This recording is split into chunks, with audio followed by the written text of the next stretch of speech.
Municipal ఎన్నికల ప్రచారం కోసం డిజిటల్ స్క్రీన్ వెహికల్స్ ను తెలంగాణ బీజేపీ చీఫ్ రామచంద్రరావు ప్రారంభించారు. ఎన్నికల ఇన్ఛార్జ్ ఆశీష్ షెలార్ తో పాటు కో ఇన్ఛార్జ్ అశోక్, రేఖా శర్మతో కలిసి ప్రారంభించిన రామచంద్రరావు నేటి నుంచి ఎన్నికలు పూర్తయ్యే వరకు రాష్ట్ర వ్యాప్తంగా ఈ వాహనాలు తిరగనున్నాయి. రాష్ట్రానికి కేంద్రం ఎన్ని నిధులు ఇచ్చింది, ఎంత ఖర్చు చేసింది అనేది ప్రజలకు వివరిస్తామన్నారు.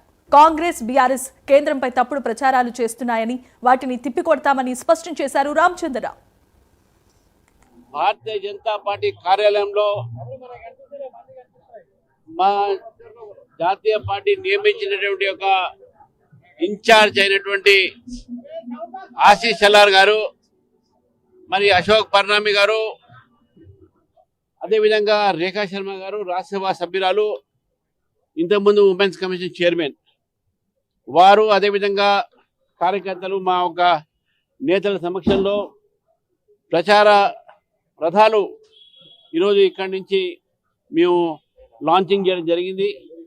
ఈ ప్రచార రథాలు మొత్తం తెలంగాణలో మున్సిపాలిటీస్లో తిరిగి, ఈ మున్సిపాలిటీస్లో భారతీయ జనతా పార్టీ కేంద్రంలో రాష్ట్రానికి ఇచ్చినటువంటి ఒక సహాయ కార్యక్రమాల్ని, ఏ పథకాలైతే తెలంగాణలో మున్సిపాలిటీస్లో కేంద్రం ఇస్తున్నదో, మేము ఇంతవరకు ఎన్ని నిధులు ఇచ్చినాము, ఇవన్నీ కూడా వీడియోలో ఈ ఏవి ఒక వెహికల్స్లో దీని ద్వారా మేము ప్రచారం చేస్తాం.